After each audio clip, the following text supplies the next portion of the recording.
Hi, welcome back. Thank you for being here. I know many of you are interested to hear about the BRICS summit that started on August the 22nd in South Africa. It is scheduled to last 3 days and will be held from Tuesday until Thursday of this week. So in this video, I will share how the first day of the truly historical event went and the key takeaways.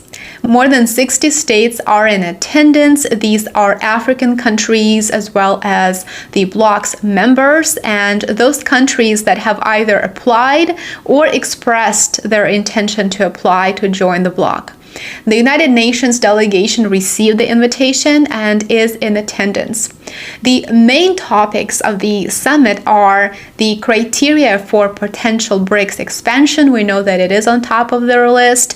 They will also discuss ways to strengthen local currencies within the bloc. We'll talk more about that in just a minute. And of course, the third key topic that they will focus on is their goal to develop a common financial payment system. The president of South Africa, Ramaphosa, serves as the chairperson of the summit this year. But before we begin, please make sure that you subscribe to my channel on YouTube and Rumble, like this video so more people see it, and make sure that you check out. The BRICS leaders started the summit by addressing the most crucial global and regional problems that their nations face. It was mentioned that while they aren't ready to announce a common BRICS currency just yet, we all understand that it is premature to do so. Of course, it was highly anticipated, but they will discuss the long-term prospects for creating a new reserve currency. One of the most notable perspectives used by the Global South leaders today to deliver their opening speeches was the idea that their main goal during the meeting is to address a variety of challenges to their corporation that they are facing. They want to solve those challenges rather than focus on confronting each other, which is definitely a step in the right direction no matter what. This, in my opinion, speaks volumes about their cautious approach to this new global unity that will undeniably challenge the existing world order. It won't happen overnight, of course, but judging from what they said and how these speeches and how they were delivered, it is clear that it is a long-term plan, not a rushed, ill-planned agenda that they're after. Each country does have its own objectives, but they acknowledge that they are driven by many common issues that they can only solve as a cohesive team. Now, let's take a look at the key takeaways from day one of the BRICS Bloc Summit. South African Minister of Public Works and Infrastructure highlighted that he sees the BRICS bloc as an opportunity for the developing nations to promote trade and to cooperate on an equal footing without any other country truly dominating the partnership. This is an idea that was echoed by other world leaders who participated today. While that is, of course, a difficult goal to achieve, with the biggest countries of the bloc naturally taking on more influential roles, that's definitely the goal that many leaders of smaller countries and those countries aspiring to join the bloc expressed previously. You might remember that last month, the president of Zimbabwe during the summit in Paris openly said to Western leaders, specifically the President Macron as well as others, that they seek equality as their primary goal. And of course, it is something that is very difficult to disagree with. Now, India's Prime Minister Modi delivered remarks today as well. He spoke about India's role within the bloc as well as globally on the global arena and his vision for India's economic expansion.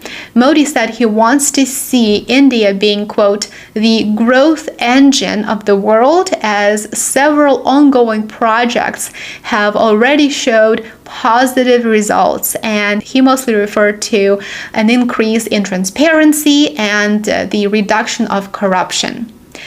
Vladimir Putin, who participated via video conference. Of course, we all know that Lavrov was in attendance in person, but Putin announced that Russia is prepared to return to the grain deal in the event of a real fulfillment of obligations to the Russian side. He said he's committed to supplying free grain to the poorest African countries in the meantime. There is a brand new grain deal currently being prepared by Turkey, Russia, and Qatar, by the way. This is, of course, outside of the BRICS scope, but it is an interesting turn of events and an interesting development, in my opinion. Putin said that the members' transition to national currencies is irreversible, those are his words, and there is no turning back of the de-dollarization process. During the summit, he noted they will discuss the transition process and they will also focus on the new development bank, or in other words, the BRICS bank, that will serve as the source of capital for financing major projects. He emphasized that the share of trade in national currencies is increasing, it has been for a while, and that the share of trade in US dollars is on the decline. Watch. Прибавил 40,5% и составил рекордные более 230 миллиардов долларов. А в первом полугодии текущего года, в сравнении с аналогичным периодом 2022 года, он вырос на 35,6% до 134,7 миллиарда долларов. Отмечу и то, что доля стран объединения, в которых проживает более 3 миллиардов человек, достигла в мировом ВВП почти 26%. А по паритету покупательной способности пятерка обходит группу 7. Прогноз на 2023 год 31,5% против 30%. Набирает силу объективный, необратимый процесс де-долларизации наших хозяйственных связей. Предпринимаются усилия по отработке эффективных механизмов взаимных расчетов и валютно-финансового контроля. South African President Ramaphosa echoed previous speakers, stating that the BRICS bloc is now focused on developing and supporting trade within its member countries using their national currencies. That is their main goal.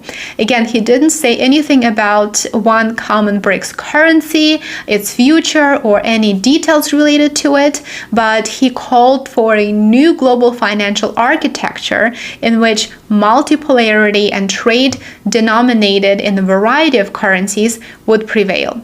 Ramaphosa spent a considerable amount of time discussing trade relations. He sees that as a priority, and he pointed out that as they celebrate the 15th anniversary of BRICS, trade between BRICS countries totaled $762 billion in 2022, with the total direct investment in the BRICS countries now being 4 times greater than it used to be 2 decades ago.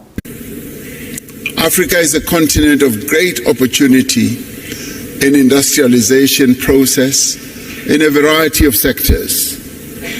This continent is rich in the critical minerals that will drive business success in the 21st century. The continent has resources of lithium, vanadium, cobalt, platinum, palladium, nickel, copper, rare earth minerals, rhodium, and many others. And these are the minerals that are bound and are driving economic activity across the world. African countries have made it clear that the investors of choice are those who will come and invest in our continent, but also process the resources here close to source, so that African countries do not export rock and sand, but export finished products as we would like to do.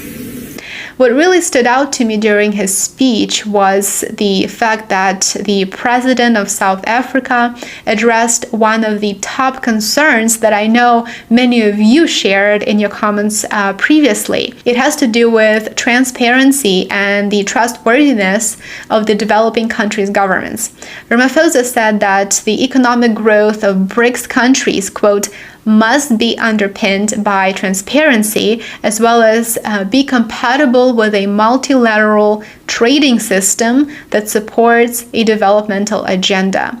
Of course, it goes without saying that these financial changes are expected to be made possible via the new development bank as the main source of capital, as the main source of financing for infrastructure projects across the member states. Last but not least, the leader of China delivered his speech, primarily highlighting China's goal of moving to a new level of partnership between China and South Africa. He said that this is a, quote, turning point in history, and the goal is to pass their friendship to new generations.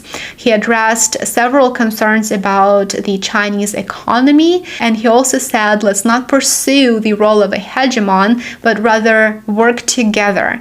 Those were his words. So it really does seem that the BRICS bloc is taking a much more conservative and well-paced approach to a number of issues, including the introduction of the BRICS currency.